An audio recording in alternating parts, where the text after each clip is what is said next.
Guys, kakatapos lang na ano ko. You know, online class. So magka-call tayo guys. Uy, ako eh. So a lot of hindi pa nakikita. Minsan, umuwi na siya sa ano ba yun? Wait lang guys. Mamaya ko yung continue. Okay. So a lot of din nakita na yung lagyanan ko. Ito guys, iba to. Mga stamp siya. Kailangan daw namin ito. You know, headset, diba? Tulog kasi. Tulog kasi guys. Kapatid ko, tingnan nyo. Ay, ayun guys. Tulog. Ito guys, currency ko. Tapos wala na tayong gagawin. Magpapakakit tayo ulit. Yun na to guys. Umuwi na yung pinsan ko sa lugar nila. Pero hindi na. Sa ano eh? Sa Tondo. Sa Tondo umuwi pinsan ko kasi doon siya nakatira malayo sa amin. Ako dito sa Gonzales. Ay, sa Manila. Siya sa Tondo.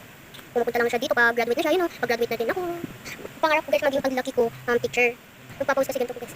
Ito guys, ballpen ko. O yan. Ayan tayo. Kasi yung kapatid ko. So, ito nga pala ginawa namin. Ayan. Tingnan ba? Babay na guys, wala na tayong time.